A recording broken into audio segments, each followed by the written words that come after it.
잠깐 같이 기도드리겠습니다.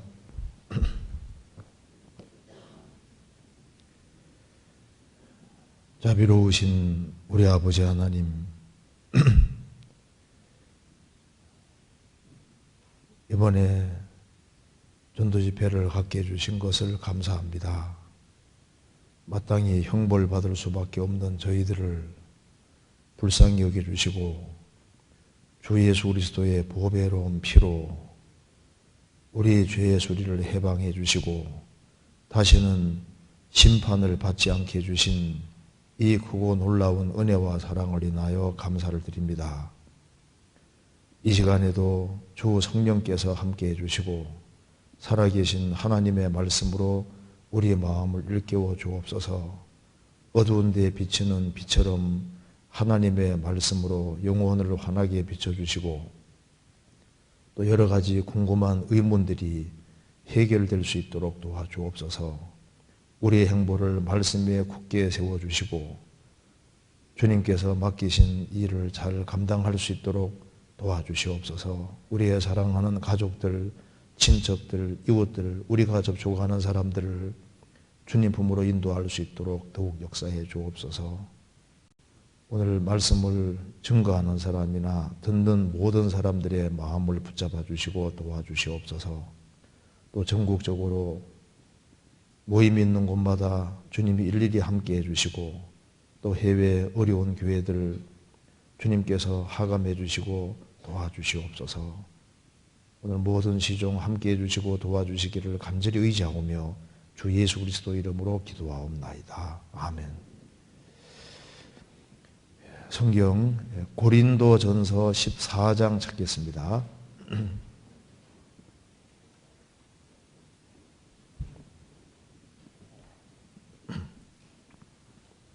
14장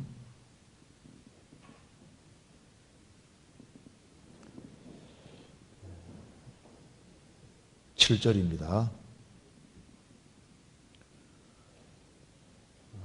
혹 전하 검은고와 같이 생명 없는 것이 소리를 낼 때 그 음의 분별을 내지 아니하면 저 부는 것인지 검은고 타는 것인지 어찌 알게 되리요. 만일 나팔이 분명치 못한 소리를 내면 누가 전쟁을 예비하리요. 이와 같이 너희도 혀로 알아듣기 쉬운 말을 하지 아니하면 그 말하는 것을 어찌 알리요. 이는 허공에다 말하는 것이라. 19절입니다. 그러므로 교회에서 내가 남을 가르치기 위하여 깨달은 마음으로 5마디 말을 하는 것이 1만마디 방언으로 말하는 것보다 나으니라. 거기까지입니다. 저번 6일 동안 같이 전도집회로 성경을 같이 배우게 됐습니다. 오늘 시간에는 갓 구원받으신 분들 또 그리고 또 구원받으신 지 오래되신 분들 누구든지 꼭 알아야 될 아주 중요한 것들을 좀 말씀드려보려고 합니다. 그래서 여기에 고린도전서 14장 말씀 속에 7절에 보면은 혹 전하, 저가 피리를 말합니다. 블루 같은 그 피리 말하는 겁니다.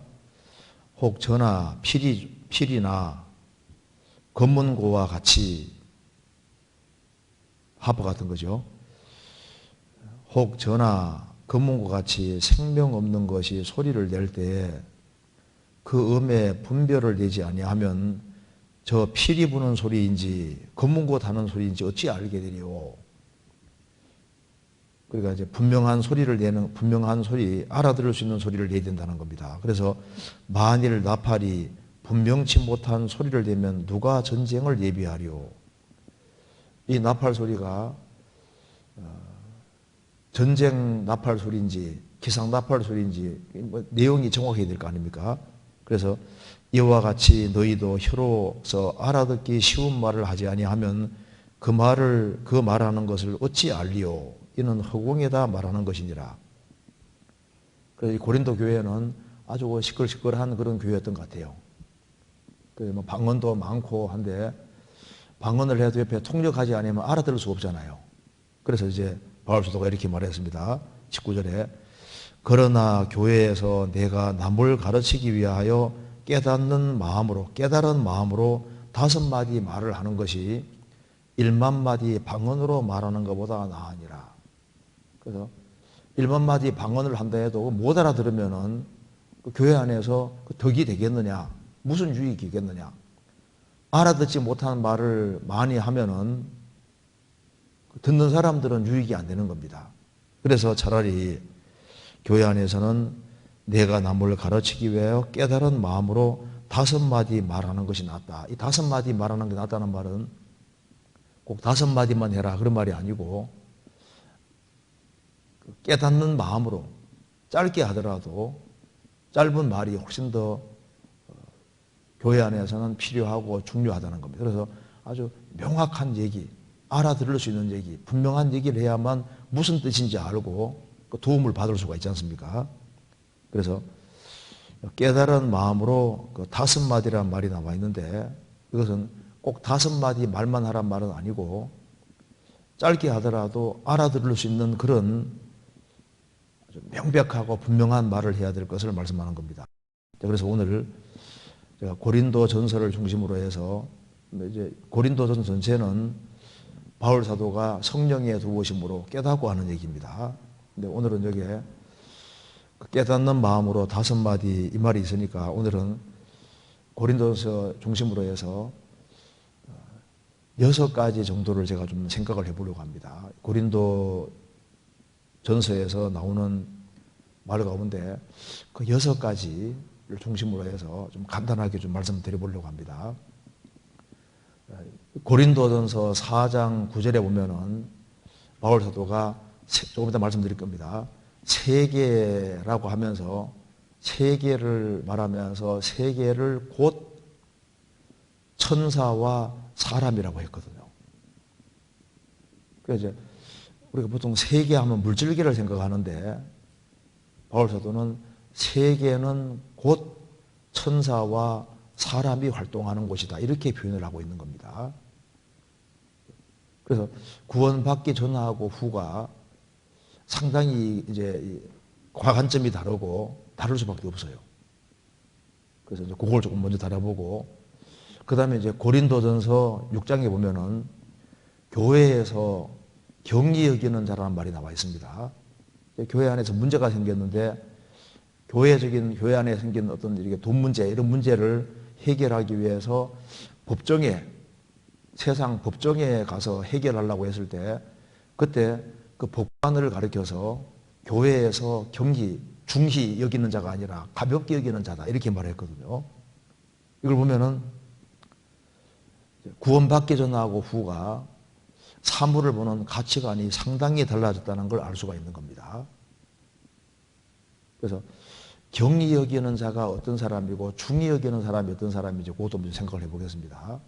그리고 또 한 가지는 이 성경에 보면은 고린도전서 5장에 이제 구원받은 어떤 사람이 계모하고 사는 사람이 있었던 거예요. 그래서 그 사람을 교회에서 내어 쫓으면서 사단에게 내어줬다는 말이 나오거든요. 교회에서 내어줬는데 사탄에게 내어줬다. 그러니까 사탄 역사하는 세상에 내어줬다 그랬는데 거기서 우리가 중요한 사실을 알 수 있습니다. 세상에는 마귀가 역사하고 있는 거예요. 크게. 그런데 교회는 하나님이 역사하시는 곳입니다. 그래서 이제 하나님이 역사하시는 곳이 교회인데 이 구원받은 무리를 떠나면은 성령의 인도를 못 받는 거예요. 그래서 교회에서 내어줬는 걸 가리켜서 사탄에게 내어줬다고 표현했습니다. 그러니까 교회 생활이 얼마나 중요한지를 거기에서 우리가 좀 배워야 되는 겁니다. 그리고 또 한 가지는 어떤 사람은 이제 구원받으면 나는 이제 죄에서 해방이 되고 율법에서 벗어났다 이렇게 생각하는데 율법에서 벗어난 것은 맞지만은 율법에서 벗어나는 동시에 그리스도의 법 아래 들어왔다고 성경은 말하고 있습니다. 어떤 사람은 이제 그리스도인이 이런 건 해야 되고 이런 건 하지 말아야 되고 이런 얘기하면 율법이라 생각하는데 아닙니다.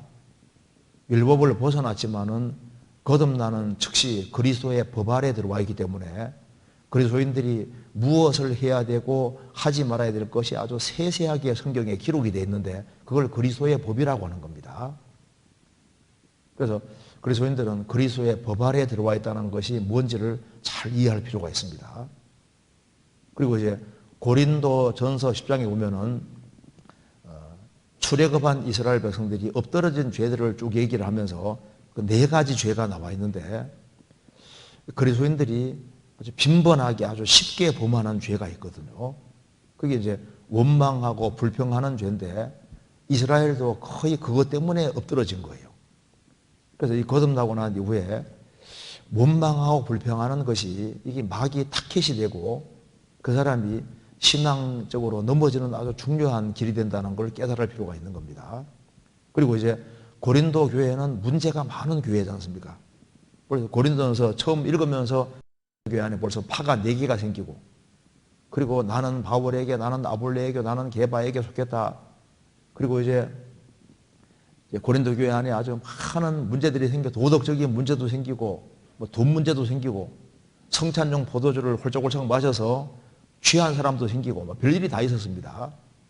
그런데 고린도전서 15장 보면은 예수님이 재림하실 때 그 구원받은 사람은 전부 다 들림받게 될 것을 얘기했습니다. 순식간에 홀연히 다 변화된다. 그러니까 그리스도인들이 주님 앞에 가는 근거는 주님의 공로 때문에 가는 것이고 주님 피로 구원받은 이유 때문에 가는 것이라는 것을 명백히 하고 있습니다. 그래서 이제 고린도 성도들에게 너희들이 어떻게 살아야 될지 자세히 말씀하고 있는데 이런 걸 중심으로 해서 말씀을 드려보도록 하겠습니다. 먼저 성경 고린도전서 4장을 찾겠습니다. 4장 9절.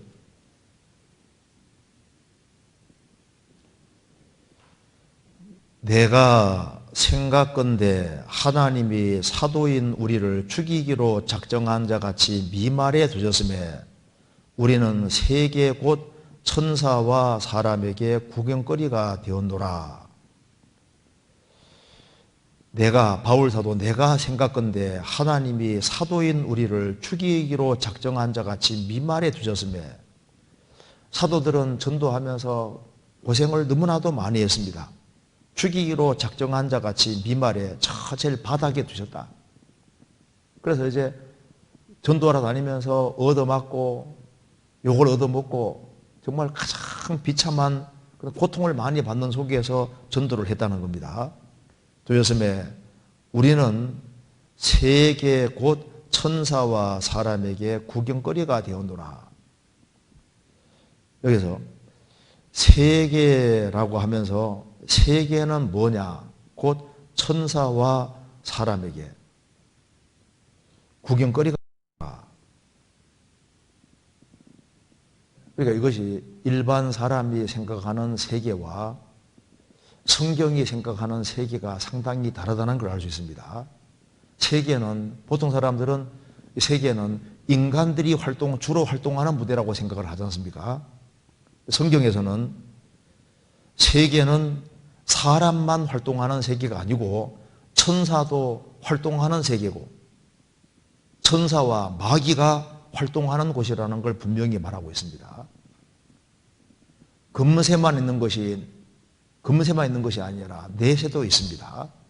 그런데 많은 사람들이 지금 세계 하면은 물질계를 전부라고 생각하고 육체가 전부라고 착각을 하는 겁니다. 그래서 구원받기 전에 우리는 전부 다 속은 자였던 겁니다. 물질계가 전부고 육체가 전부고 죽음으로 끝이라고 속아왔던 거예요. 지금 이 자리에도 천사가 와 있습니다. 천사들이 오늘은 우리 얘기하는구나. 천사도 와 있고. 그래서 지금 천사도 활동을 하고 있고 마귀도 활동하고 있고 하나님도 직접 간섭하는 세계 속에 우리가 있다는 것을 알 필요가 있는 겁니다. 그걸 알지 못하고 있는 사람은 속은 자입니다. 성경 요거 잠깐 접어두시고 디도서 3장 찾겠습니다.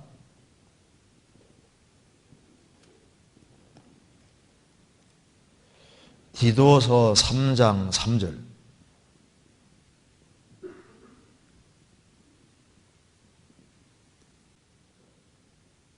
350페이지입니다. 우리도 전에는 어리석은 자요, 순종치 아니한 자요, 속은 자요, 각색 정욕과 행락의 종로로 단 자요, 악독과 투기로 지낸 자요, 가증스러운 자요, 피차 미워한 자였으나 우리도 전에는, 구원받기 전에는 우리도 어리석은 자였다. 그리고 순종치 아니한 자였고, 여기에 속은 자요. 구원받기 전에 우리는 아주 폭속은 자입니다. 마귀에게 완전히 폭속았던 거예요. 그래서 요한복음 8장 44절에 보면은 마귀를 가리켜서 예수님 말씀하시기를 마귀 저는 거짓말장이요 거짓의 아비라고 했습니다. 마귀는 거짓말을 할 때마다 제 것으로 말하나니 마귀는 거짓말이 제 것입니다. 마귀가 참말하면은 거짓말이고 마귀는 거짓말하면 참말하는 거예요. 그래서 우리가 마귀에게 폭속았습니다. 그리고 세상의 잘못된 사상들에 속아왔던 겁니다. 하나님이 없다는 무신론 사상에 속아왔습니다. 그렇잖아요. 진화론에 폭속아왔던 거예요. 금세가 전부라는 현세주의에 속아왔습니다. 또 주변 사람들의 말에 속아왔습니다. 때로는 부모님도 자녀를 속이거든요. 뭐니 해도 뭐니가 최고다. 금세가 전부고 세상에서 성공해야 되고 그렇게 교육을 많이 받아왔습니다. 또 때로는 세상 친구들에게 속임을 당했습니다. 우리도 전에는 속은 자요. 지금 현대인들이 아주 폭속고 있는 겁니다. 세계 하면은 눈에 보이는 물질계가 전부라고 생각을 하고 육체가 전부라고 속고 있는 겁니다. 그래서 가장 많이 배우는 시대지만 가장 무식한 시대가 우리 시대입니다. 여호와를 경외하는 것이 지식의 근본이라고 했는데 하나님을 모르니까 그렇게 하나님 모르면은 가장 무식한 사람인 거예요. 물질이 전부다. 그 정말 무식한 소리입니다. 어리석은 자는 그 마음에 이르기를 하나님이 없다도다. 하나님 없다고 하는 사람은 정말 어리석은 사람이고 무식하고 속은 사람이 되는 겁니다. 물고기가 물속에 살잖아요. 그런데 그 아가미 호흡한다는 거 아시잖아요. 아가미로. 아가미로 물이 샥 들어오는데 산소만 싹 받아들이고 물은 그대로 내보냅니다. 왜? 물속에 산소가 다 들어있으니까 아가미 통해서 산소를 싹 받아들이잖아요. 그러니까 물속에 살 수 있도록 설계가 되어 있는데 아가미만 딱 보더라도 그게 설계되어 있는 거예요.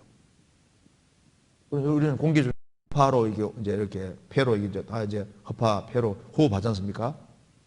그러니까 이제 공기를 받아들이는데 물고기만 하나 보더라도 이게 물속에 살도록 설계되어 있고 아가미만 보더라도 이게 설계하고 만들어진 것을 왜 모르겠습니까? 근데 우리는 생을 살아가는 가운데 무신론에 속고 진화론에 폭속았습니다. 눈에 보이는 것은 잠깐이요 눈에 보이지 않는 것은 영원함이니라. 이 물질계는 결국은 없어지는 것이기 때문에 눈에 보이는 것은 잠깐입니다. 눈에 보이지 않는 것이 영원하고 더 실제적인 거예요. 로마서 8장에 우리가 소망으로 구원을 얻었음에 보이는 소망이 아니니 보는 것을 누가 바라리요. 보는 것은 결국은 없어지는 겁니다. 이 세상도 그 정욕도 없어진다고 했습니다. 예수님 말씀하시기를 천지는 없어지겠으나 우리가 보이는 이 하늘과 땅은 없어지는 것이기 때문에 진정한 소망이 아니다 그 말입니다. 만일 우리가 보지 못하는 것을 바라면 참음으로 기다릴지니라. 우리는 보지 못하는 것을 바라는 사람인 거예요. 그래서 세계는 인간만 활동하는 것이 아니고 세계 곧 천사와 사람이라고 했습니다. 이 세계는 천사들이 활동하고 있는 세계, 인간만 다니는 것이 아니라 천사들도 아주 분주하고 바쁘게 다니는 세계인 거예요. 성경 시편 103편입니다.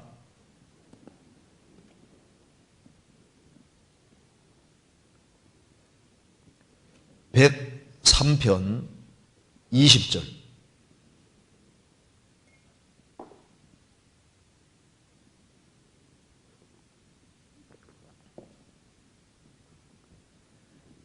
능력이 있어 여호와의 말씀을 이루며 그 말씀의 소리를 듣는 너희 천사여, 여호와를 송축하라.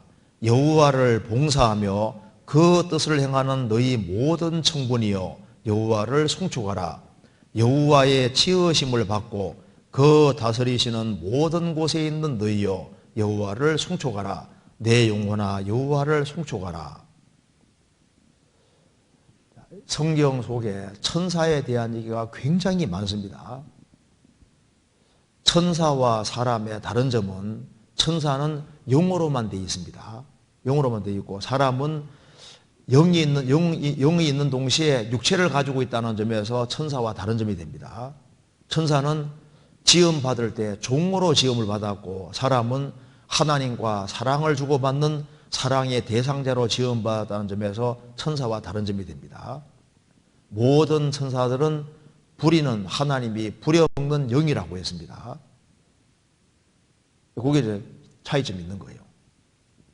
그리고 능력 면에서는 천사가 사람보다 훨씬 능력이 큽니다. 그래서 여기 말하기를 20절에 능력이 있어 여호와의 말씀을 이루며 그 말씀의 소리를 듣는 너희여, 너희 천사여, 여호와를 송축하라. 천사는 굉장한 능력이 있습니다.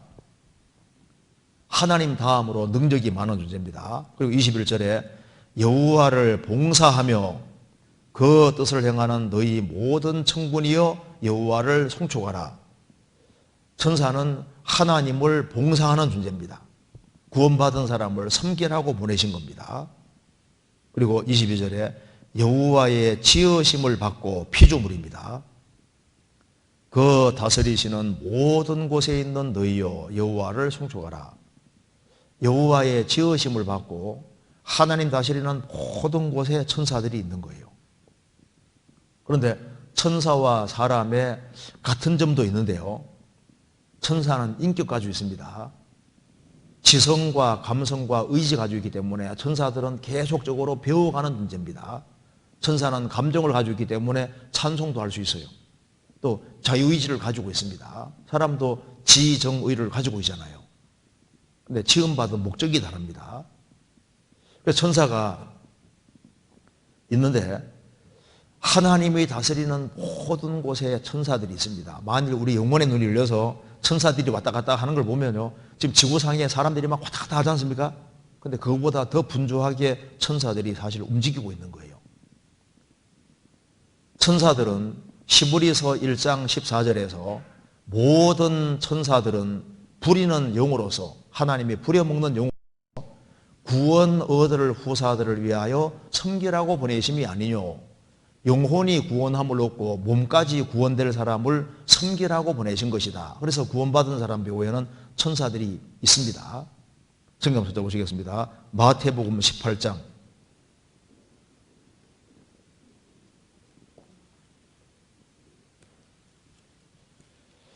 마태복음 18장 10절.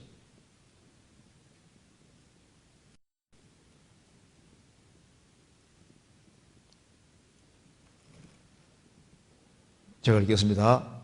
삼가 이 소자 중에 하나도 없인 여기지 말라.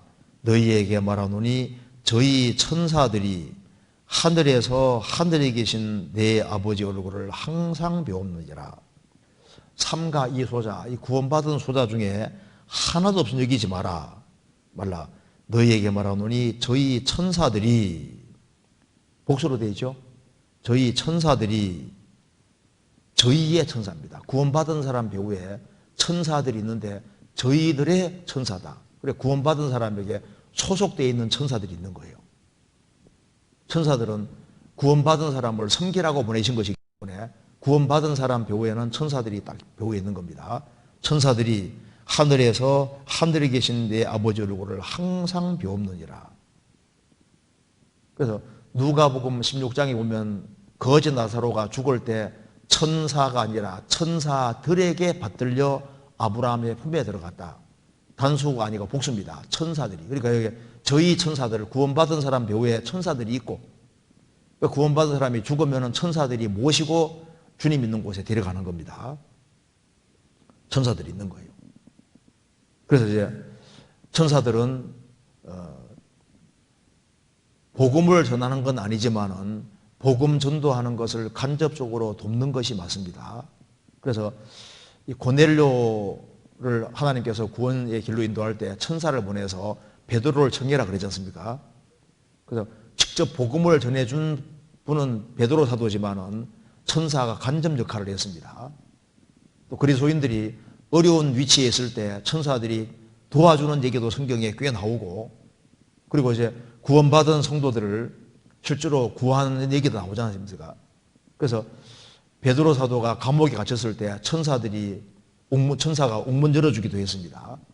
그리고 이제 구원받은 사람이 죽을 때도 낙원에도 데려가고, 그래서 천사들이 이제 구원받은 사람들 배후에 있는데, 천사들은 구원받은 사람을 굉장히 부러워하고, 그리고 사람이 구원받고 그리스도인이 활동하는 그것에 대해서 아주 지극한 관심을 가지고 있습니다.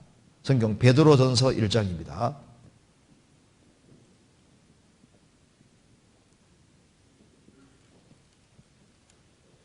베드로전서 1장 12절.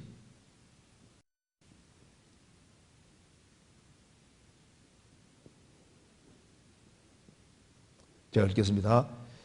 이 섬긴 바가 자기를 위한 것이 아니요 너희를 위한 것임이 계시로 알게 되었으니 이것은 하늘로부터 보내신 성령을 힘입어 복음을 전하는 자들로 이제 너희에게 고한 것이요 천사들도 살펴보기를 원하는 것이니라. 천사들이 가장 궁금해하는 것이 뭐냐? 궁금해하는 것이 하늘로부터 보내신 성령은 하늘로부터 오시지 않습니까? 성령을 힘입어서 복음 전하는 자들로 이제 너희에게 고한 것이요. 그래서 하나님의 성령이 보내심 받았고, 그리고 하나님 보내신 일꾼들이 복음을 전해서 사람들이 구원을 받고, 그 구원받은 사람들이 변화되어서 나중에 천국까지 올라가는 그것에 대해서 가장 관심이 있다 그 말입니다. 천사들도 살펴보기를 원하는 것이니라. 천사들이 아주 갈망을 가지고 있는데 뭘 그렇게 보고 싶어 하느냐? 죄인이 구원을 받고 그 구원받은 사람이 구원받은 하나님 자녀가 아들답게 바뀌어 나가고, 그리고 이제 전도 활동을 하고, 그런 것에 대해서 지극한 관심을 가지고 있다 그 말입니다. 천사들은 교회를 통해서 하늘의 각종 지혜를 배운다고 에베소서에서 말하고 있습니다. 3장에서 말하고 있지 않습니까? 그래서 천사들도 살펴보기 원한다. 이게 맞는 거예요. 그래서 고린 성경 누가복음 15장 잠깐 찾아보겠습니다. 한 사람이 구원받으면 천사들이 그렇게 기뻐합니다. 찾아보시겠습니다. 누가복음 15장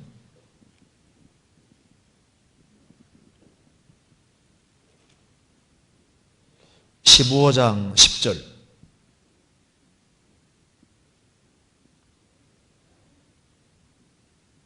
내가 너희에게 이르노니 이와 같이 죄인 하나가 회개하면 하나님의 사자들 앞에서 기쁨이 되느니라.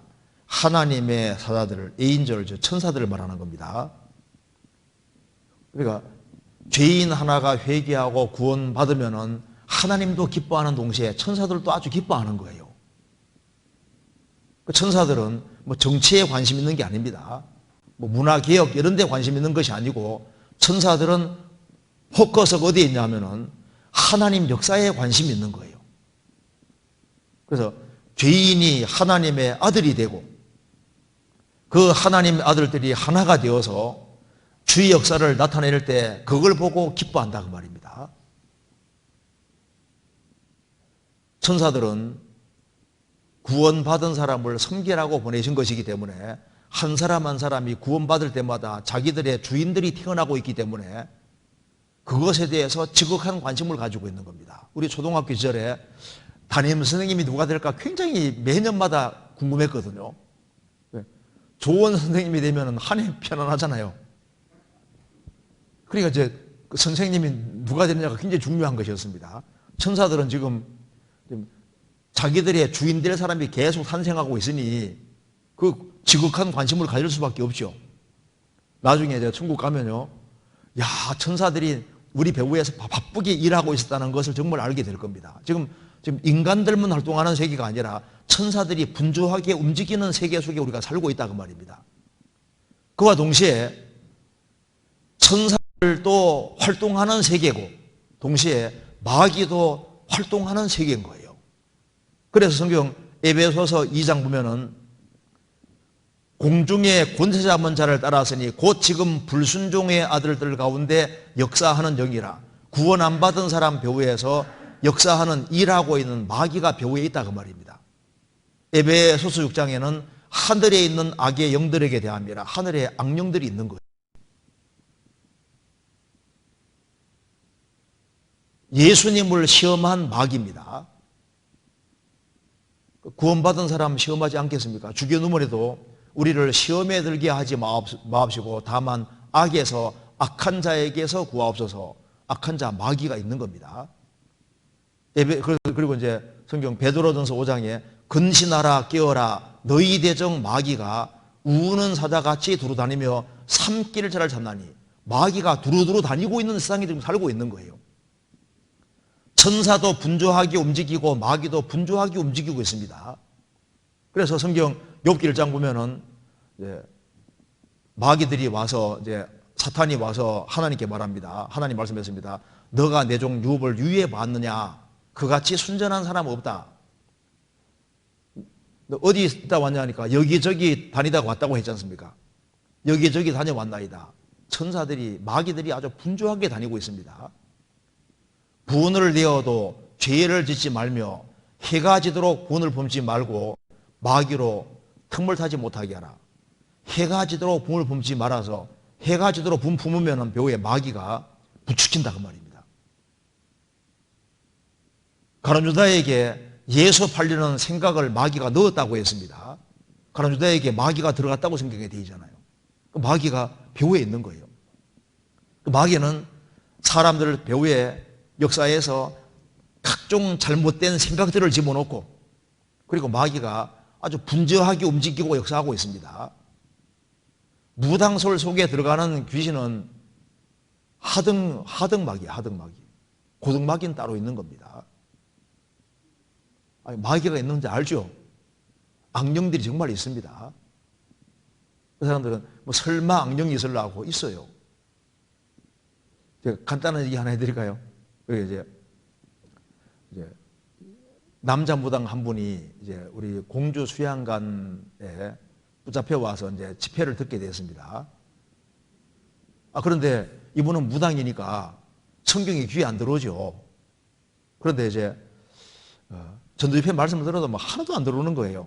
그런데 우연히 이제 앉아 있는데 한 목사님이 이제 한 사람을 상담을 하면서 마가복음 5장 이야기를 해주는 겁니다. 어떤 사람에게 많은 귀신, 군대 귀신 들어갔습니다. 예수님이 군대 귀신에게 나오라고 하니까 군대 귀신이 말하기를 우리를 그냥 나가게 해주지 마시고 저기에 많은 돼지 떼 속에 보내주십시오. 예수님이 가라 하시니까 귀신들이 몽땅 나와서 2,000마리 되는 돼지 속에 싹 들어가서 몰살하는 장면이 나옵니다. 그런데 그 얘기를 들으면서 이 무당이 가슴이 철컥 내려앉더래요. 그 무당이 저도 만나봤는데 그분이 얘기를 하는데 귀신이 항상 들어와 있는 게 아니라 들락날락 한답니다. 들락날락. 근데 그때 공주 수양관에서는 이렇게 밖에 나가 있는 상태였답니다. 성경에 나오지 않습니까? 한 귀신 나갔는데 7귀신 들어오는 얘기 나오지 않습니까? 7귀신 들어오는 얘기 나오지 않습니까? 실제입니다. 귀신이 있는 거예요. 그래서 이분이 그 귀신들이 나와서 돼지떼 속에 들어가는 이야기를 듣고서 충격을 받은 거예요. 왜냐하면 자기가 푸닥거리 할 때마다 돼지머리 딱 잘라놓고 푸닥거리 하고 귀신이 돼지머리 속에 들어가는 걸 보고 난 이후에 삼지창 긴 거 있잖아요. 그걸 모든 사람 보는 앞에서 딱 머리를 찍어서 딱 세우면 무조건 선다는 거예요. 그냥은 안 선답니다. 그런데 어떻게 찍든 찍어서 딱 세우면은 귀신이 들어갔기 때문에 무조건 흔다는 거예요. 그러니까 자기 보고 용하다고 했는데 자기는 푸닥거리 할 때마다 돼지 속에 귀신이 들어가는 걸 자기가 항상 봤는데 성경에 군대 귀신이 나와서 돼지 속에 쏙 들어가는 거 보니까 자기가 경험하고 똑같으니까 얼마나 실감이 되겠어요. 그래서 무당들은 지옥 간다는 얘기를 많이 들었는데 이 충격을 받은 겁니다. 하나님도 계시고 예수도 계시고 성경도 사실이구나. 그래서 아주 바짝 긴장해서 말씀을 간절히 들어서 구원을 받았다니까요. 구원받고 무당 다 집어치우고 이제 택시 운전사로 전업해가지고 살고 있습니다. 그러니까 진짜 귀신이 있어요. 근데 그런 무당 속에 들어가는 귀신, 하등 귀신인데 악령이라는 게 있다니까요. 그래서 지금 우리가 이 사는 세계는 인간들만 있는 세계가 아니고 천사도 활동을 하고 마귀도 활동하는 그 세계 속에 살고 있고 사람은 육체만 있는 것이 아니라 육체만 있는 게 아니라 하나님의 형상대로 지음받은 훨씬 더 중요한 영혼을 가지고 있는 존재다 그 말입니다. 그래서 영혼이 있는 줄을 모르면 속고 있는 거예요. 헬런 켈러는 태어난 지 얼마 안 되어서 보지도 못하고 듣지도 못하고 말하지도 못하는 삼중고에 시달립니다. 그런데 나중에 앤 셜리반의 도움으로 글도 쓰고 구음도 하고 다른 사람 다 대화도 하게끔 됐지 않습니까? 창작 활동도 하고 왜 그것이 가능하냐 하면은 보지도 듣지도 말하지도 못하는 그 여자가 어떻게 해서 이렇게 창작 활동도 다 하고 글도 쓰고 다 할 수 있냐 그 말입니다. 육체만 있다면 그건 불가능한 거예요. 헬렌 켈러는 사람이 육체만 있는 것이 아니라 영혼이 있다는 것을 실증적으로 보여주는 예입니다. 그래서 육체만 있는 것이 아니라 육체 밖에 나가는 영혼이라는 게 정말 있고 그래서 금세만 있는 것이 아니라 내세도 있는 세계 속에 우리가 살고 있는 거예요. 고린도전서 15장입니다.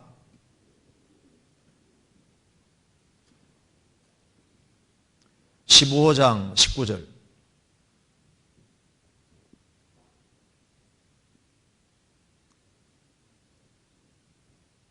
만일 그리스도 안에서 우리의 바라는 것이 다만 이 생뿐이면 모든 사람 가운데 우리가 더욱 불쌍한 자리라. 그리스도 안에서 우리의 바라는 것이 다만 이 생뿐이면 7, 80이 전부라면은 모든 사람 가운데 우리가 예수 믿는 우리가 더욱 불쌍한 자리라. 어떤 분이 저에게 말하기를 예수 믿는 사람 참 불쌍해 보인대요. 왜 그래 불쌍해 보이냐 하니까 우리들은 주일날 마음대로 놀러 다니고 마음대로 행동하는데 예수 믿는 사람들은 매 주일마다 성경 붙잡고 뭐 예배한답시고 교회당 왔다 갔다 하고 얼마에 사는 것처럼 보이니까 답답해 보인다는 거예요. 불쌍해 보인대요. 그래서 제가 얘기했습니다. 그럼 예수님 말씀하시기를 수고하고 무거운 짐진 자들아 다 내게로 오라 내가 너희를 더욱 답답하게 하리라. 그렇게 말 안 했잖아요. 내가 너희를 쉬게 하리라. 예수 믿는 게 얼마나 좋은지를 몰라서 그런 거예요. 그리고 또 제가 이곳을 읽어드렸습니다. 그리스도 안에서 우리의 바라는 것이 다만 이 생뿐이면 모든 사람 가운데 우리가 더욱 불쌍한 자리라. 이거 읽어드리니까 이분이 말을 못하는 거예요. 이 생뿐이라면은 그렇죠. 이 생만 있는 것이 아니라 내생이 있고 내세가 있고 금세는 잠깐이고 내세는 영원한 거지 않습니까? 영원한 내세와 영원한 축복이 있다 그 말입니다. 그래서 지금 일반 사람들은 500년 후를 생각할 수 없잖아요. 5,000년 후를 생각할 수 없는데 그리스도인들은 영원을 꿈꾸는 사람들입니다. 거듭난 사람은 영원한 생명을 얻었고 하나님처럼 되어서 천국에서 영원히 살 확실한 소망이 있는 거예요. 그래서 구원을 받은 사람이 가장 행복한 사람인 겁니다. 이런 얘기 들어보셨는지 모르겠습니다. 하루살이와 나비가 하루 재미좋게 놀았답니다. 나비가 날아가면서 말합니다. 하루살이야 내일 보자 하니까 오래 살다 보니 별소리 다 듣겠네. 내일이 뭔데? 또 나비하고 제비하고 1년 동안 재밌었답니다. 제비가 이제 강남으로 날아가면서 이제 추운 겨울이니까 남쪽 나라로 내려가면서 우리 내년에 보자 하니까 나비가 오래 살다 보니 별소리 다 듣겠네. 내년이 뭔데? 나비는 내년이 없잖아요. 많은 사람들이 금세가 전부라 생각하는데 아닙니다. 영원한 내세가 있는 거예요. 성경 시편 17편입니다. 시편 17편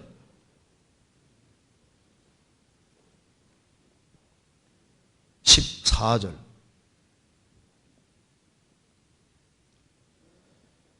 여호와여 금생에서 저희 분깃을 받은 세상 사람에게서 나를 주의 손으로 구하소서. 그는 주의 제물로 배를 채우심을 입고 자녀로 만족하고 그 남은 산업을 그 어린 아이들에게 유전하는 자니이다. 나는 의로운 중에 주의 얼굴을 보리니 깨를 때 주의 형상으로 만족하리이다. 다윗의 기도입니다. 여호와여 금생에서 저희 분깃을 받은 세상 사람에게서 나를 주의 손으로 구별시켜 주십시오. 그는 주의 제물로 배를 채우심을 입고 자녀로 만족하고 그 남은 산업을 어린 아이들에게 유전하는 자입니다. 세상 사람들은 목적이 뭐냐면 금세가 전부라고 생각하니까 돈을 열심히 벌어서 자기 배를 채우심을 입고 자녀 잘 키우는 것으로 만족하고 최대한 돈을 많이 벌어서 자식 덜 고생시키기 위해서 재산을 많이 넘겨주는 그 재미로 산다 그 말입니다. 나는 의로운 중에 주의 얼굴을 보리니 깨를 때에 주의 형상으로 만족하리이다. 깨를 때가 부활할 때를 말하는 겁니다. 부활할 때 주님처럼 되어서 주님과 함께 영원히 살 그 소망으로 사는 거니까 금생만 있는 게 아니라 내생이 있는 거예요. 그래서 세계는 천사가 활동하는 곳이고 마귀가 활동하는 것이고 하나님이 활동하시는 곳이다 그 말입니다. 그래서 이사야 66장에 하늘은 나의 보좌요 땅은 나의 발등상이니라. 땅이 나의 발등상이라는 게 무슨 말입니까? 하나님의 발이 주로 활동하는 누구다 그 말입니다. 하나님은 하늘에만 계시는 것이 아니라 땅은 하나님의 발등상입니다. 발등상은 발 올려놓은 곳인데 그 말은 발만 올려놓다는 얘기가 아니라 하나님의 발이 바쁘게 다니는 곳이다 그 말입니다. 이 지구는 하나님이 다니시는 곳입니다. 그래서 그 옛날에 아브라함에게 하나님이 직접 방문하시잖아요. 야복강에서 야곱과 씨름하신 분도 예수님입니다. 기도원에게 나타나신 분도 예수님입니다. 구약시대 때도 주님이 계속 방문하신 곳이 바로 지구인 거예요. 사드락 메삭 아벳노고가 풀무불에 들어갈 때도 그때 3명을 던졌는데 1명 더 있었죠. 예수님입니다. 구약시대 때도 예수님이 계속 지구상에 다녀가셨고 이제 2000년 전에 예수님이 성육신 하실 때 육신 입고 이 세상에 진짜 들어오신 겁니다. 천하 대빌로 실제로 들어와서 주님이 이스라엘 땅에 3년 반 동안 역사하신 단임 지구는 발등상인 거예요. 지금도 주님은 지구상에 역사를 하고 계시고 하나님이 활동하는 무대가 바로 이 지구다 그 말입니다. 그 사람은 영혼 몸이 있으니까 눈에 보이는 오간 통해서 바깥 세계를 인식하고 혼이 있으니까 자기가 누군지를 인식하고 영이 있으니까 눈에 보이지 않는 영적인 세계도 이해할 수 있게끔 만들어져 있는 겁니다. 그래서 배후에 하나님도 활동하는 세계이기 때문에 그래서 이제 우리가 알아야 될 것이다 그 말입니다. 이 세계는 인간만 있는 곳이 아니고 천사도 다니고 마귀도 다니고 하나님도 활동하는 무대이기 때문에 이 세상에서 크리스찬들은 하나님의 도우심을 받고 눈에 보이지 않는 것에 도움을 받을 수 있는 사람들인 거예요. 그래서 사방이 완전히 막혀도 열린 세계이기 때문에 하나님의 간섭이 내 인생 속에 있을 수 있는 세계라는 걸 알아야 되는 겁니다. 시편 18편입니다.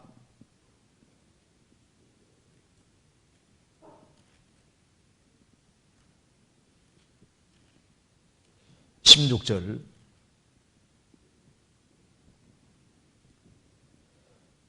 저가 18편 16절 저가 위에서 보내사 나를 취하시며 많은 물에서 나를 건져내시도다.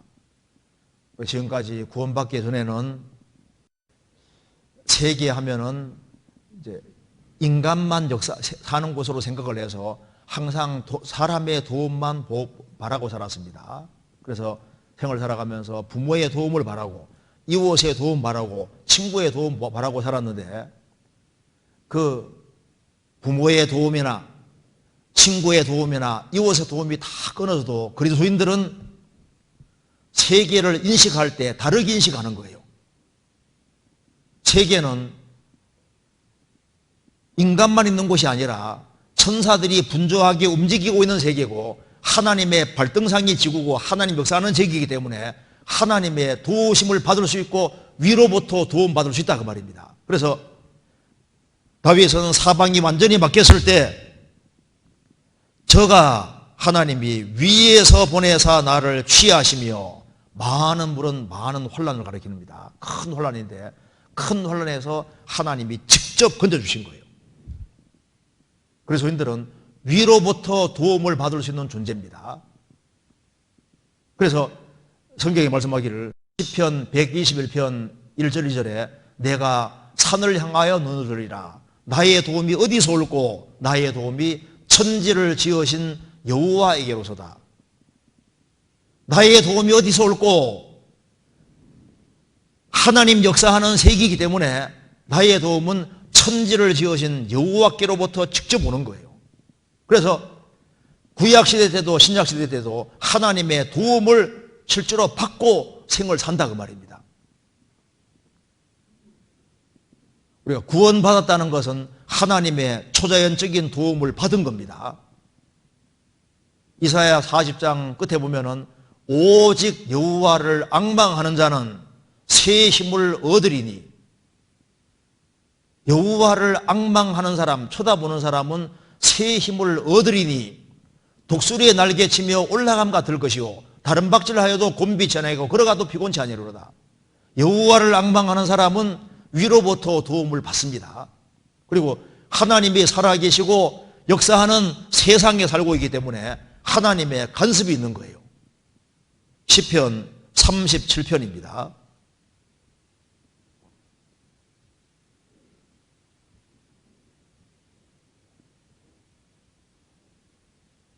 (5절) 4절부터 제가 읽겠습니다. 또 여호와를 기뻐하라. 저가 내 마음의 소원을 이루어 주시리로다. 너의 길을 여호와께 맡기라. 저를 의지하면 저가 이루시고 내 의를 빛같이 나타내시며 내 공의를 정오의 빛같이 하시리로다. 하나님을 기뻐하라. 저가 내 마음의 소원을 이루어 주시리로다. 너의 장대를 너의 길을 여호와께 맡기라. 저를 의지하면 저가 이루시고 내 의를 빛같이 내 공의를 정오의 한낮에 아주 빛같이 영광스럽게 하실 것이다. 지구는 이 세상은 인간만 사는 세계가 아닙니다. 배후에 하나님이 역사하시는 세계이기 때문에 장래를 하나님께 맡기는 사람은 하나님께서 인생을 만들어 가시는 거예요. 하나님은 만사에 직접 지금도 개입하시는 분입니다. 사람이 죽는 것은 꼭 죄가 많아 죽는 것이 아닙니다. 구원받은 사람은 우연히 죽을 수가 없어요. 성경 한번 찾아보시겠습니다. 누가복음 13장.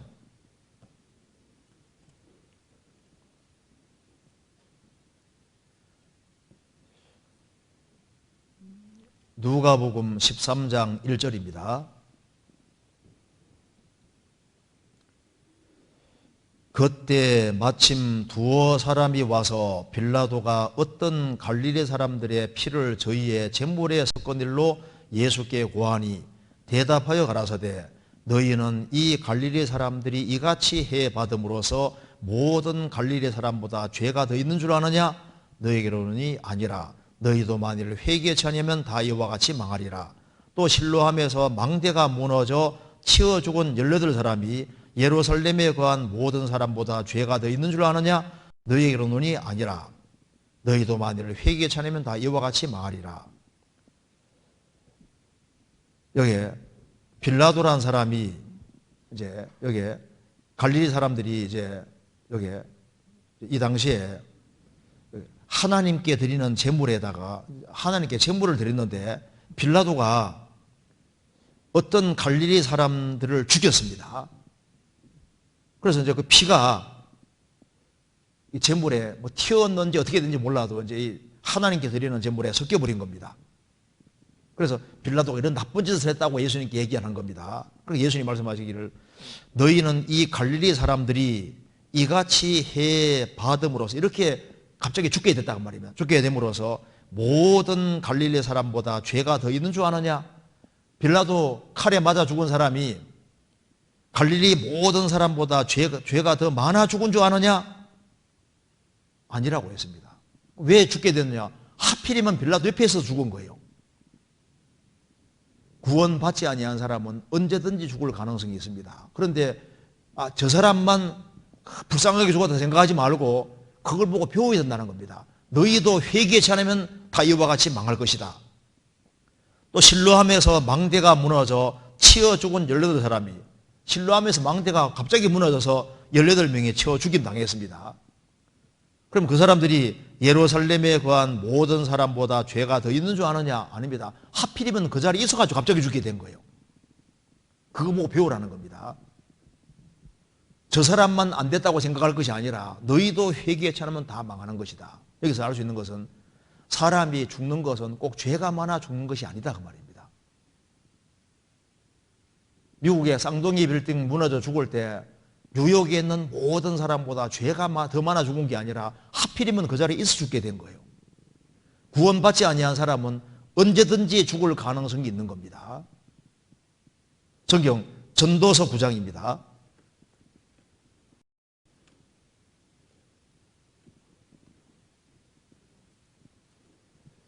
전도서 9장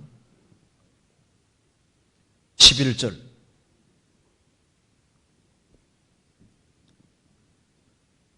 (955페이지입니다) 내가 돌이켜 해 아래에서 보니 빠른 경주자라고 선착하는 것이 아니며 유력자라고 전쟁에 승리하는 것이 아니며 지혜자라고 식물을 얻는 것이 아니며 명철자라고 재물을 얻는 것이 아니며 기능자라고 은총을 입는 것이 아니니 이는 시기와 우연이 이 모든 자에게 임함이니라.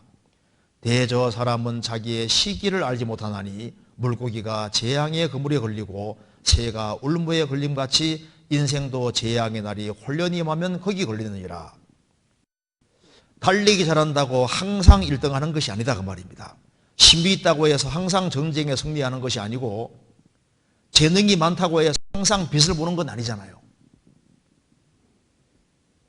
이는 시기와 우연이 이 모든 자에게 임함이니라. 대저 사람은 자기의 시기를 알지 못하나니 물고기가 재앙의 거물에 덜컥 걸리는 것처럼 새가 울무에 걸림 같이 인생도 재앙의 날이 홀련히 임하면 거기 걸리느니라.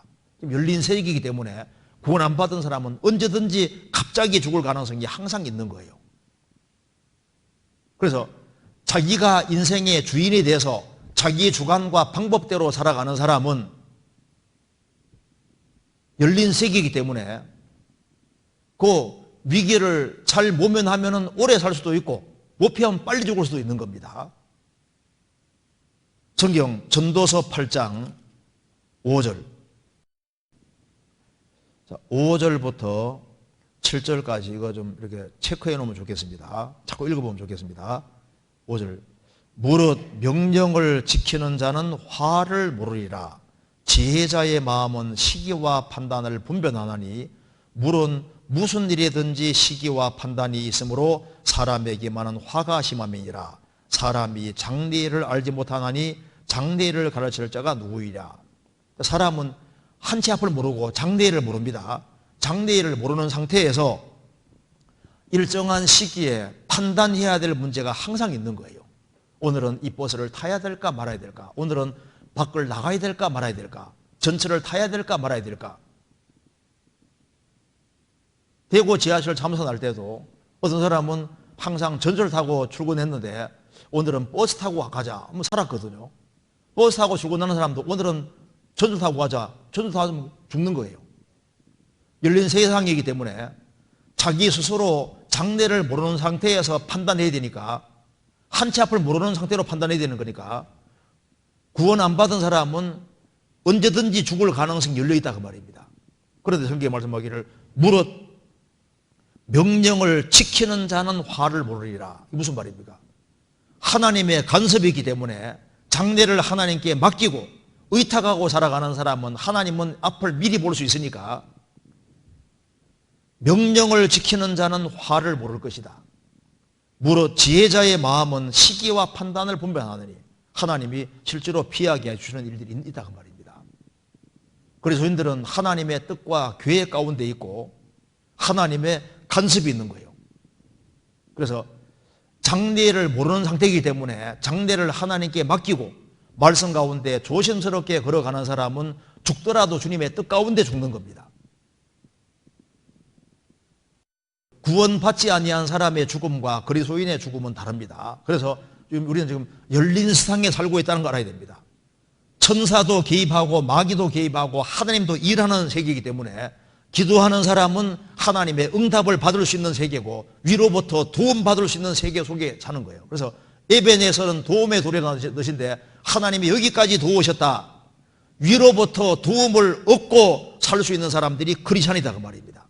그래서 세계는 천사가 역사하고 인간이 함께 있는 그런 눈에 보이지 않는 영적인 세계가 있고 물질계도 같이 있는 세상에 살고 있기 때문에 이 세상에 살아가면서 뭘 키워야 되느냐?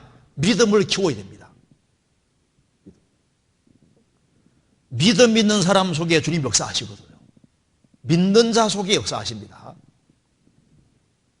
그래서 믿음을 키우는 사람은 하나님의 도움을 받을 수 있는 겁니다. 이사야 62장에도 너희는 쉬지 말며 하나님으로 쉬지 못하시게 하라. 하나님의 손길을 끌어내릴 수 있다 그 말입니다. 왜? 세계는 물질에게만 있는 것이 아니기 때문에. 그래서 바울 사도가 고린도 전서를 말하면서 세계는 곧 천사와 사람이다. 불신자들은 세계는 인간들이 활동하는 곳이라 생각하는데 그게 착각입니다.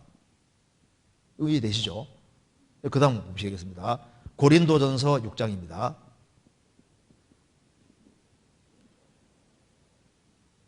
6장 4절.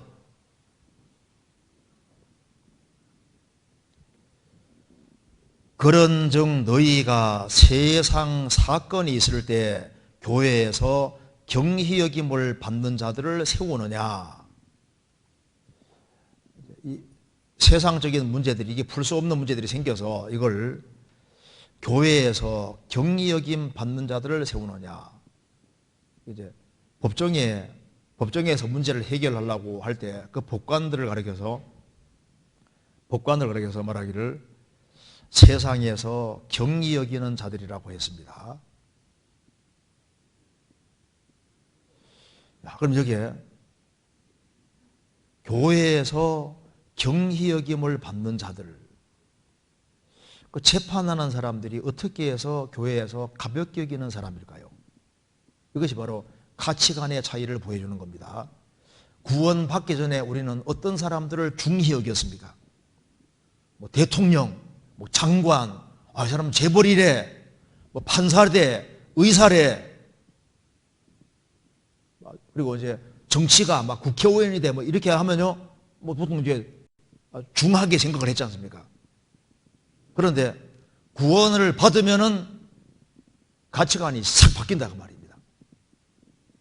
누구든지 그리스도 안에 있으면 새로운 피조물이라. 이전 것은 지나갔으니 보라 새 것이 되었다. 구원받고 나면은 우리가 사람을 육체대로 알지 않는다고 했습니다. 우리가 그리스도도 육체대로 알았는데 이제는 육체대로 알지 않는다. 육체대로 알면 예수님은 그냥 목수의 아들인 거예요. 초라하게 생겼습니다. 말은 땅에 나온 줄기니까 못이 없잖아요. 그런데 구원받고 나면은 예수님은 원더풀 놀라운 분이고 모사고 지혜자고 하신 하나님이라는 걸 알 수 있지 않습니까? 우리가 이제는 아무도 육체대로 알지 않는다. 이제 구원을 받고 나면은 불신자들은 교회에서 정히 가볍게 여기는 자가 되고 실제로 중히 여기는 사람들이 따로 있다 그 말입니다.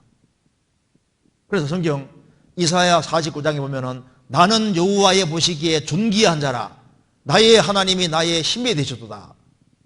거기서는 그게 예수님 가리키는 겁니다. 나는 여호와 보시기에 존귀한 자라. 그리고 예수님 통해서 구원받은 사람은 예수님 안에 있기 때문에 구원받은 사람도 존귀한 자가 되는 거예요. 아담 갈비뼈에서 하와가 나왔습니다. 아담 뭐라 했습니까? 이는 내 뼈 중에 뼈, 살 중에 살이라고 했습니다. 예수님으로 말미암아 구원받은 사람들, 주님이 구원받은 사람을 뼈 중에 뼈, 살 중에 살로 간주하시는 거예요. 그래서 누가 중히 여김 받는 자들이냐? 구원을 받고 나면은 땅에 있는 성도가 존귀한 사람이고 성도를 중히 여기는 거예요. 그렇지 않습니까? 이 세상에서 아무리 유명세를 탄다 할지라도 세상에서 중히 여김 받는다 할지라도 그건 잠깐이기 때문에 그게 아무것도 아니라는 걸 알게 되는 거예요. 교회에서는 무엇을 중히 여길까요?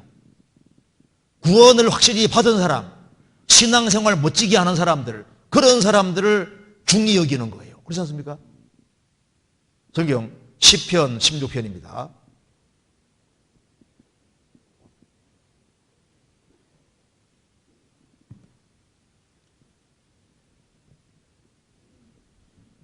삼절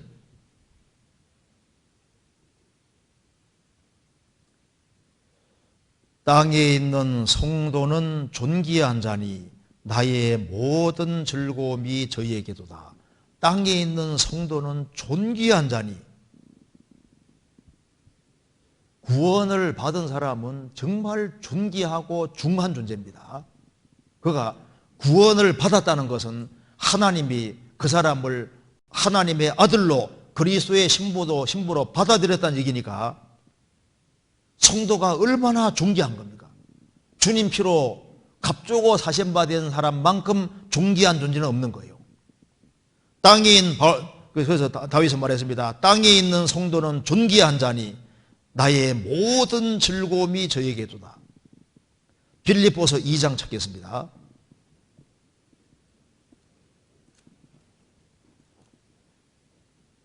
(2장 25절)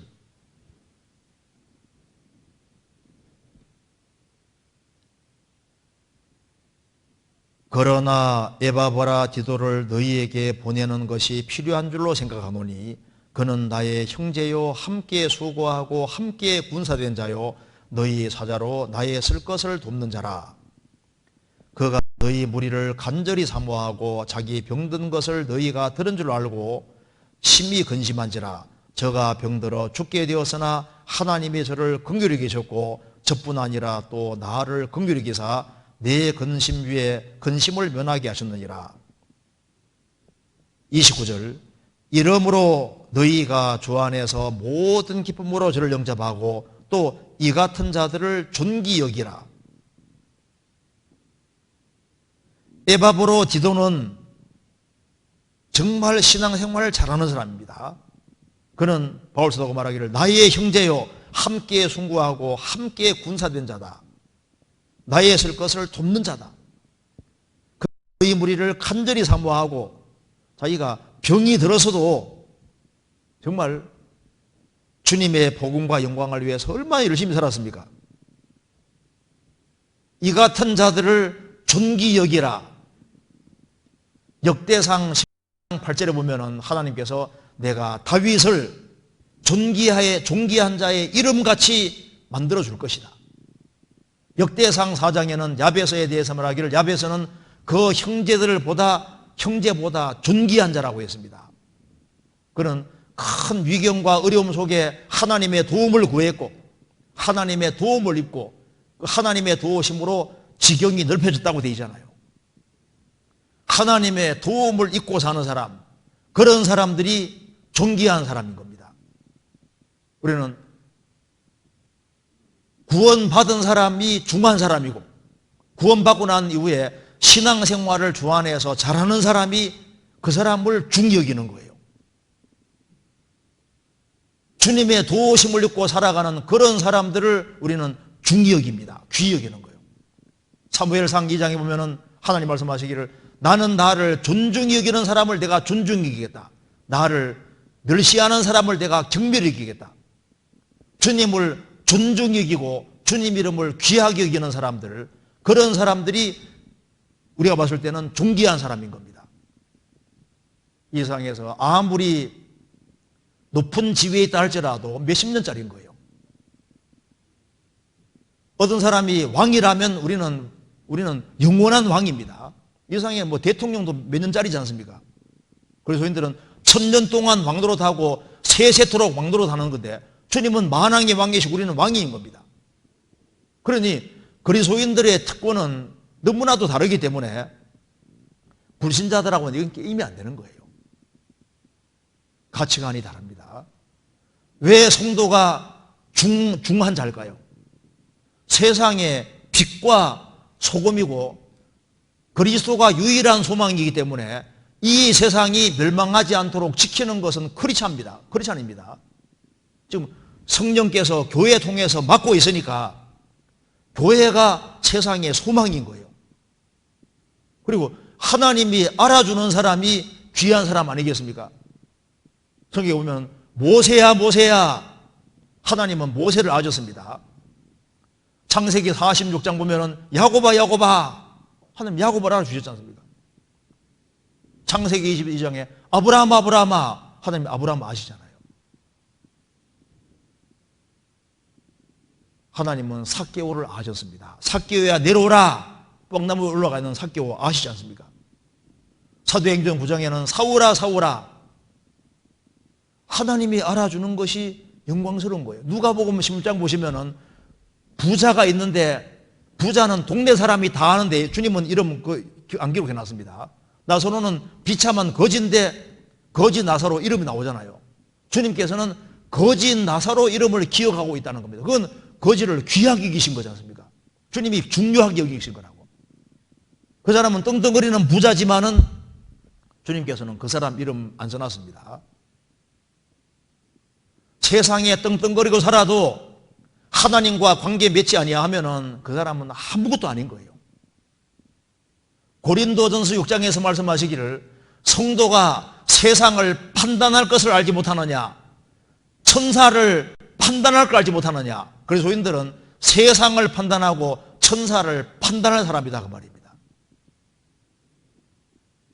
영혼을 중요하게 여기는 그 사람이 하나님 보실 때 하나님이 귀하게 여기는 사람인 거예요.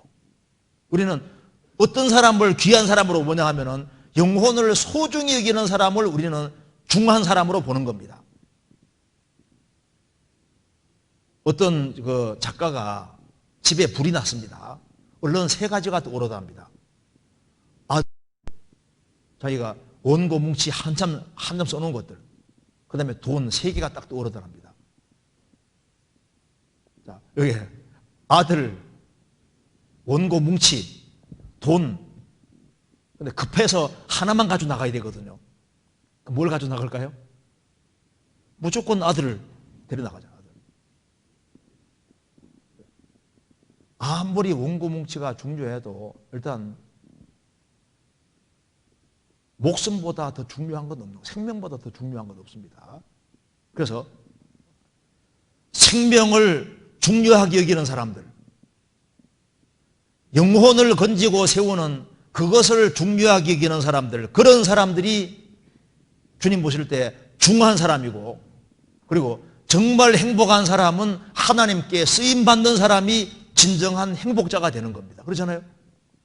누가 귀한 사람이냐, 누가 교회 안에서 하나님 앞에서 중요한 사람이냐, 하나님께 쓰임받는 사람이 중요한 사람이 되는 거예요. 그렇지 않습니까? 그래서 교회에서 경히 여기는 자, 중히 여기는 자, 만일 그리스도인들이 세상 사람들을 부러워하고 어이구 내 신세 하면은 그거 잘못 생각하고 있는 겁니다. 내가 초라해도 확실한 믿음을 가지고 있으면 하나님의 도우심 믿고 살 수 있는 거예요. 여호와를 낭망하는 사람은 새 힘을 얻고 살 수 있는 겁니다. 그 다음에 고린도전서 5장 보시겠습니다. 고린도전서 5장 13절.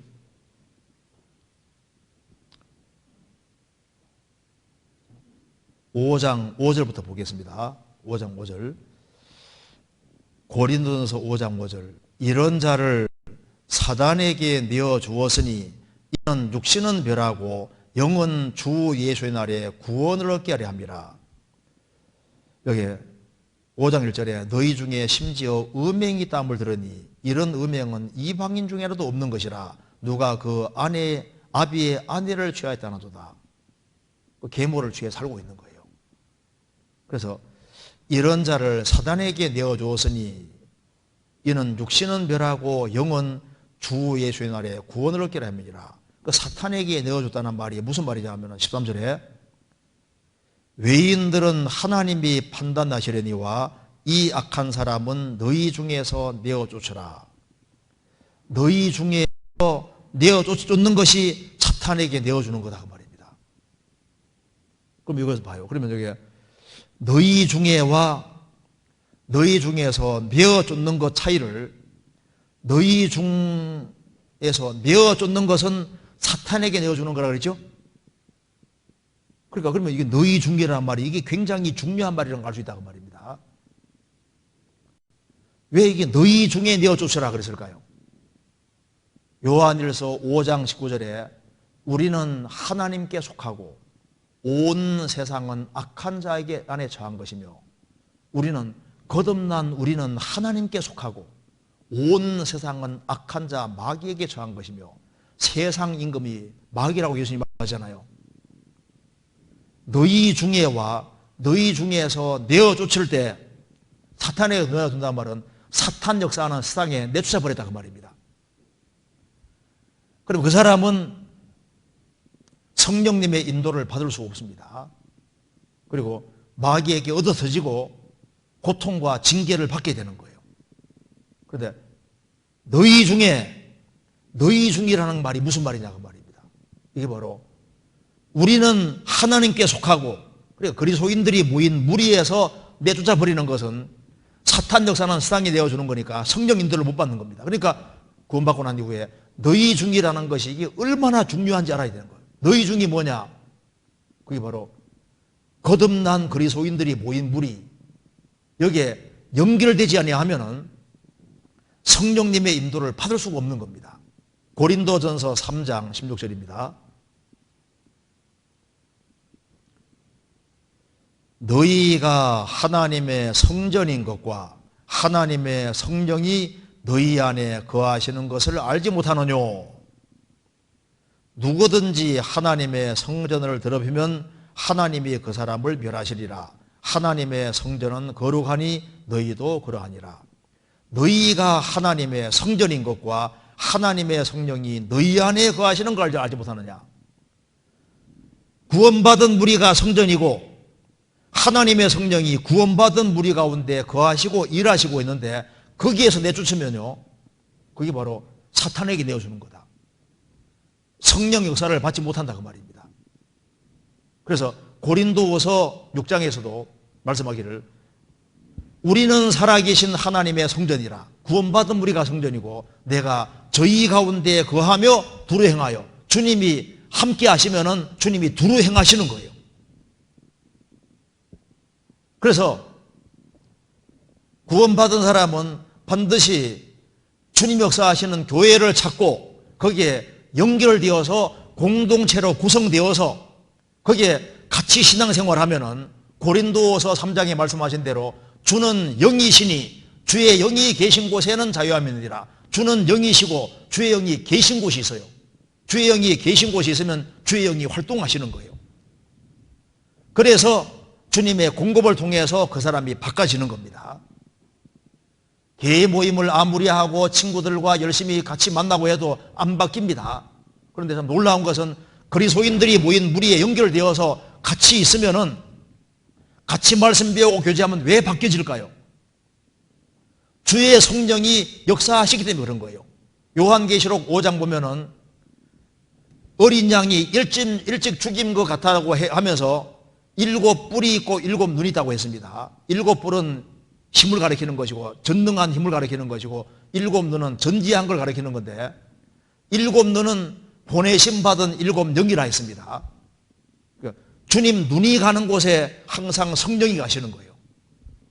주님의 눈길이 어디에 머무르시냐면 구원받은 무리 가운데 항상 눈길을 쫓고 있기 때문에 주님의 눈길이 가는 곳에 성령께서 역사하시는 거예요. 그래서 요한계시록 1장 보면은 7 금초대 사이에 다니시는 이가 가라사대 7 촛대는 7 교회인데 주님이 세우신 교회 가운데 주님이 두루두루 다니시고 계시니까 거기에서 분리되면은 사탄 역사하는 곳에 가는 거예요. 그러면은 참 신기하게도 교회에 연결되지 아니하면은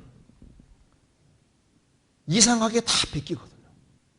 어떤 사람은 구원받고 처음에 교회 가운데 연결되어 있을 때는 신령한 지혜가 많았는데 세상에 나가고 난 이후에는 그냥 막인데 싹 뺏겨서 아무것도 없어요. 주님은 7 금초대 가운데 중심에 계십니다. 그리고 그 가운데서 주님이 두루두루 다니고 계셔요. 구원받은 무리 가운데 주님이 다니고 계시고 그 얼굴은 해가 힘있게 비치는 것 같더라. 그래서 이제 구원받은 무리 가운데서 정상적으로 신앙생활하면 마음이 환하게 밝아집니다. 주님 빛을 받으니까. 영혼이 밝아지게 되고 중심에 정말 감사하는 마음이 올라오게 되고 중심에서 신앙생활 잘해야 되겠다 그런 마음도 올라오고 마음에 상처받은 것도 치료가 되고 힘과 용기가 생긴다 그 말입니다. 이건 틀림없는 사실입니다. 그리고 이제 저희 사단에게 내어주었으니 너희 중에서 내어주셔라. 이거 잘 생각해 보시면은 너희 중에서 내어주는다. 너희 중에서 여기에서 분리되는 것 자체가 신앙을 망치는 길이란 거 알 수 있고 그러면 신앙생활 잘하려면 어떻게 되느냐? 복잡하지 않아요. 너희 중에 구원받은 무리 가운데 적극적으로 연결되어야 되는데 그래서 주님이 머리고 교회는 몸이기 때문에 그리스도 예수 안에 사는 길이 교회 가운데 밀접하게 연결되어서 사는 겁니다. 그렇게 될 때 주님 역사를 실제로 경험하게 되는 거예요. 그 다음에 고린도전서 9장입니다.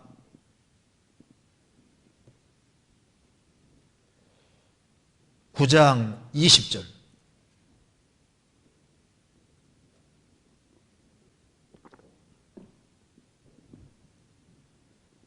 내가 20절에 유대인들에게는 내가 유대인과 같이 된 것은 유대인들을 얻고자 하며 율법 아래에 있는 자들에게는 내가 율법 아래에 있지 아니하나 율법 아래에 있는 자 같이 된 것은 율법 아래에 있는 자들을 얻고자 하며 율법 없는 자에게는 내가 하나님께는 율법 없는 자가 아니요 도리어 그리스도의 율법 아래에 있는 자나 율법 없는 자 같이 된 것은 율법 없는 자들을 얻고자 함이라. 바울 사도가 얘기했습니다. 유대인들에게는 내가 유대인과 같이 됐다. 회당에 들어갔습니다. 율법 아래에 있는 자들에게는 바울 사도는 말하기를 내가 율법 아래에 있지 아니하지만은 율법 아래에 있는 자 같이 됐다. 왜? 안식일마다 회당에 들어갔고 그리고 유대인들과 같이 있고 그렇게 한 이유는 율법 아래에 있는 자들을 얻고자 하며 구원시키려고 했다는 겁니다. 율법 없는 자에게는 내가 하나님께는 율법 없는 자가 아니요 도리어 그리스도의 율법 아래에 있는 자나라고 했지 않습니까? 우리가 구원받은 사람은 율법 아래에 있지 아니합니다. 그런데 구원받은 즉시 그리스도의 율법 아래에 있는 자가 됐습니다.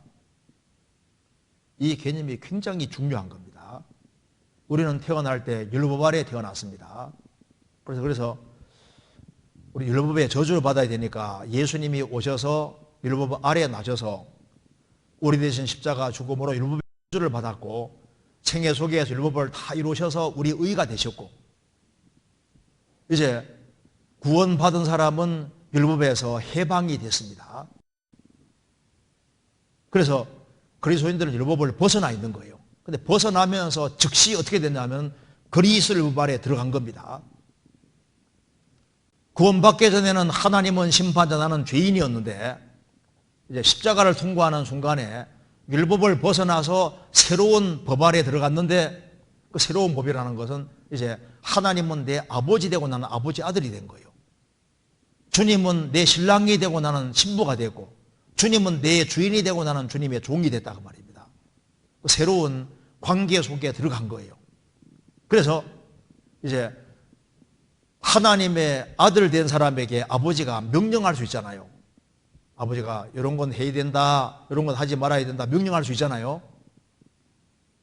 그것이 자연스러운 거다 그 말입니다. 서신서 읽어보면은 그리스도인들이 가정생활은 이렇게 해라, 직장생활은 이렇게 해라, 이런 건 하지 말아라 자세히 나와 있는데 이게 법인 거예요. 그리스도인 법이요. 우리를 위해서 하는 얘기입니다. 그래서 구원을 받은 사람은 내가 그리스도의 법 안에 들어와 있구나.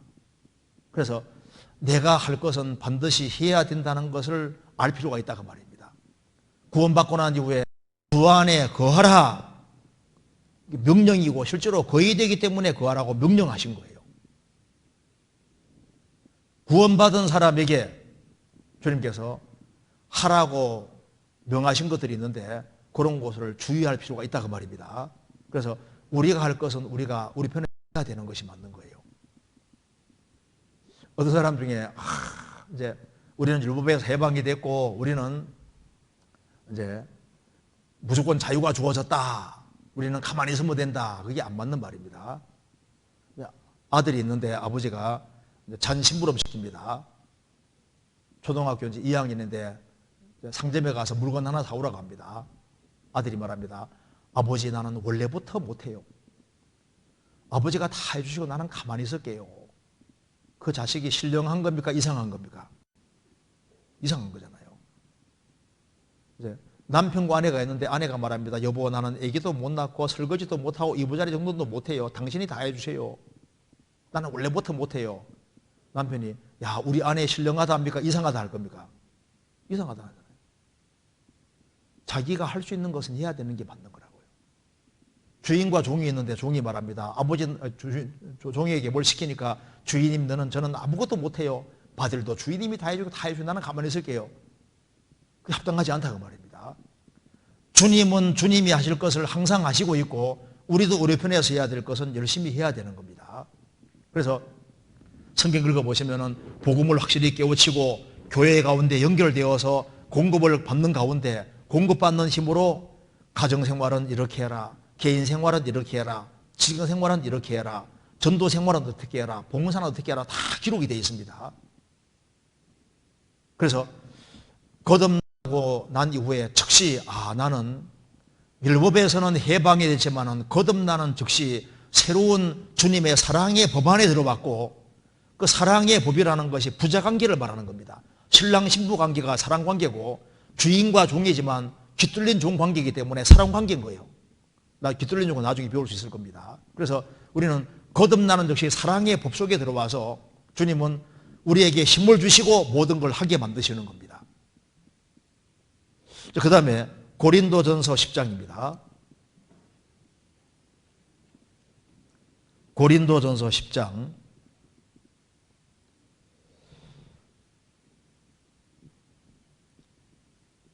7절. 저희 중에 어떤 이들과 같이 너희는 우상 숭배하는 자가 되지 말라. 기록된 바 백성이 앉아서 먹고 마시며 일어나서 뛰는 다음과 같으니라. 저희 중에 어떤 이들이 간음하다가 하루에 23,000명이 죽었나니 우리는 저희와 같이 간음하지 말자.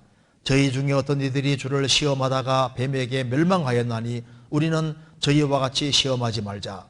저희 중에 어떤 이들이 원망하다가 멸망시키는 자에게 멸망하였나니 너희는 저희와 같이 원망하지 말라. 저희에게 당한 이런 일이 거울이 되고 또한 말세를 만난 우리 경계로 기록하였느니라. 그런즉 선줄로 생각하는 자는 넘어질까 조심하라. 이스라엘 민족이 출애굽을 할 때 60만 명이 나왔습니다. 근데 광야에서 다 엎드러진 걸 통해서 교훈 받아야 된다 그 말입니다. 그래서 우상 숭배하는 죄로는 3천 명이 갑자기 죽었습니다. 간음하는 죄로 총 2만 4천 명이 죽었습니다. 그리고 주님을 시험하다가 뱀에게 아주 무척 많이 죽임 당했는데 대부분은 왜 엎드러졌느냐? 10절에 원망하다가 멸망시키는 자에게 멸망하였나니 너희는 저희와 같이 원망하지 마라. 이게 이제 일본어 번역에는 불평이라고 번역합니다. 불평. 조들조들되고 불평하고 원망하는 이것이 이스라엘 대다수가 엎드러진 죄가 됐다고 말입니다. 우리 신앙생활 속에서 가장 간단해 보이기도 하는 그 중요한 죄가 이게 원망하는 죄, 불평하는 죄. 이것이 가장 근본적인 신앙을 넘어뜨리는 죄가 되는 겁니다. 그러니까 루터는 말하기를 나에게 이게 맹견 3마리가 있는데 문다 그 말입니다. 첫째는 감사하지 않는 것, 두 번째는 허영, 그리고 세 번째 질투. 이 3마리 개에게 물리는 사람은 인생이 비참해진다 그 말입니다. 감사하지 않는 마음이 있을 때 개가 물어버린다는 거예요. 허영심 있는데 물고 시기질투에 문다는 거예요. 그 엎드러지는 가장 근원적이고 근본적인 것이 바로 이게 불평, 원망, 이것이 사람을 넘어뜨리게 하는 근본적인 죄가 됩니다. 그래서 섰는 줄 생각하는 자는 넘어질까 조심하라. 그러면 안 넘어지려면 어떻게 되느냐? 원망, 불평 반대가 무엇일까요? 감사하는 마음. 그래서 그리스도인들이 신앙생활을 잘하기 위해서 모든 문제를 피하는 가장 간단한 길, 넘어지는 것을 막는 가장 간단한 길이 감사하는 거, 감사.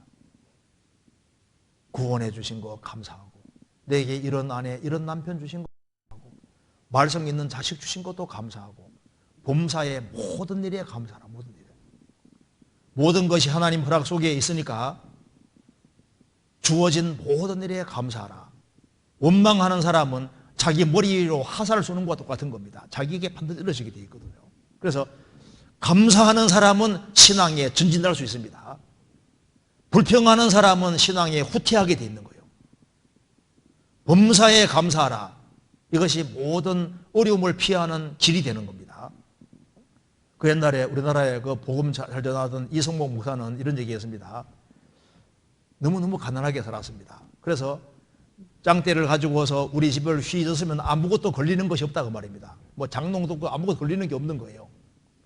가진 것이 너무 없습니다. 그런데 그는 훌륭한 전도자였잖아요. 그 당시에 한 사람 몸을 해부해서 이 사람 몸은 한 3억 환 된다고 하는 시대입니다. 저는 이래 봬도 12억 환을 굴리는 재벌이 올시다. 우리 집에 들어가서 짱대 들고 휘젓으면 아무것도 없지만은 그렇지만 나는 대재벌이다 그 말입니다. 우리 아내 3억 환, 우리 딸 둘 3억 환, 3억 환에 6억 환이지 않습니까? 나 3억 환, 적어도 나는 12억 환을 굴리는 대재벌이다. 그래서 당당한 마음 가지고 살았습니다. 없어도 주님이 계시면 다 가지고 있는 거예요. 그래서 왜 엎드러졌느냐? 다 기다리고 감사한 마음이 있으면 주님이 다 채워줄 텐데 그렇게 하지 않았던 겁니다. 중심에서 정말 감사하고 살아가는 사람은 모든 어려움을 다 이길 수 있고 그리고 신앙에서 진보할 수 있는 겁니다. 마지막으로 한 구절 보겠습니다. 고린도전서 15장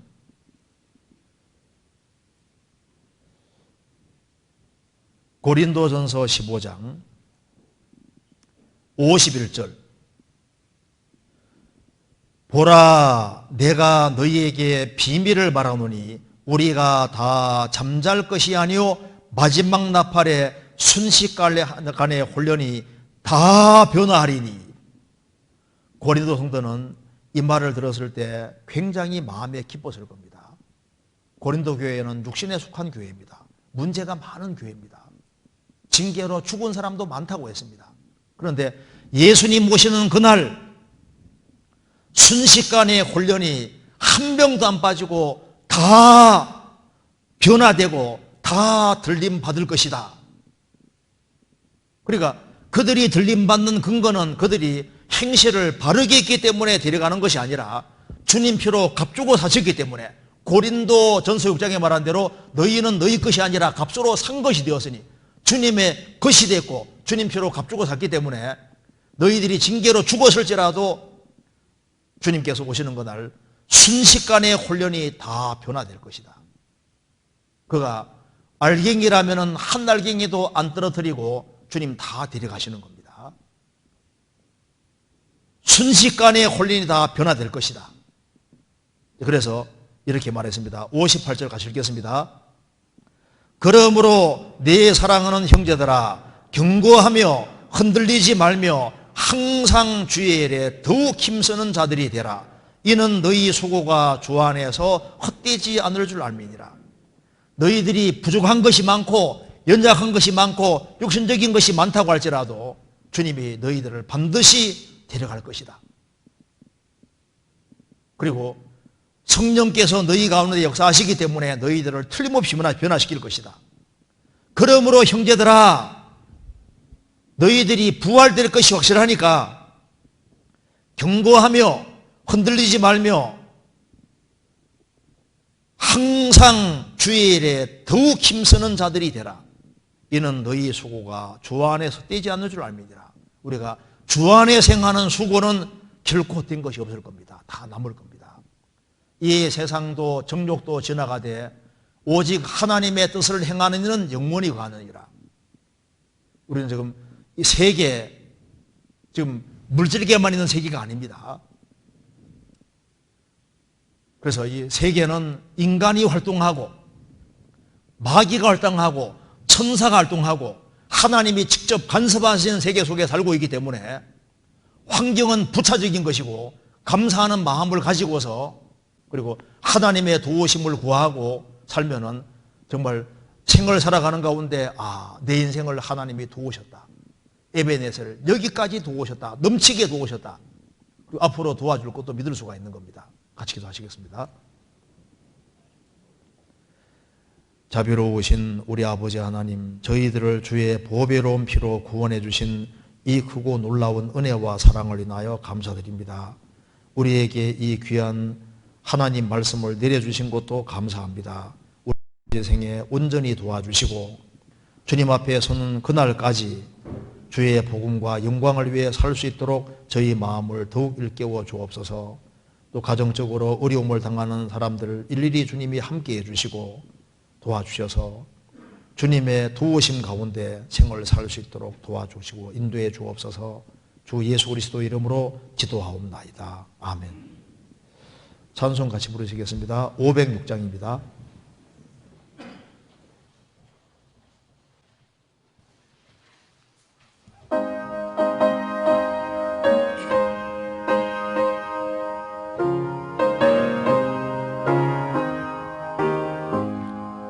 예수도 알기 원함은 크고도 넓은 은혜와 계속해 주신 사랑을 간절히 알기 원하네.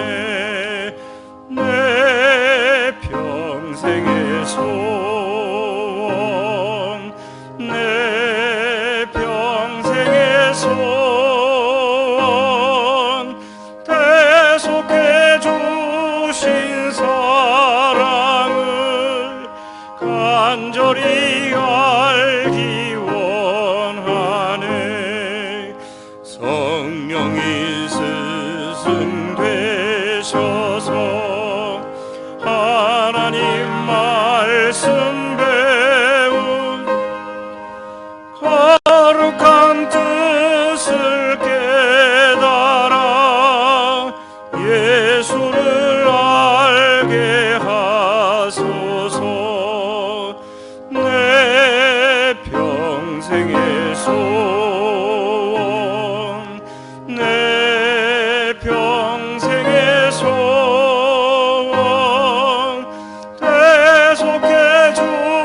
주신 사랑을 간절히 알기 원하네. 성령의 감화 받아서 하나님 말씀 배우니 그 말씀 한 절 한 절이 내 맘에 교훈되도다. 내 평생의 소원, 내 평생의 소원, 계속해 주신 사랑을 간절히 알기 원하네. 예수가 계신 보좌는 영광에 둘려 있도다. 평화의 왕이 오시니 그 나라 왕성하도다. 내 평생의 소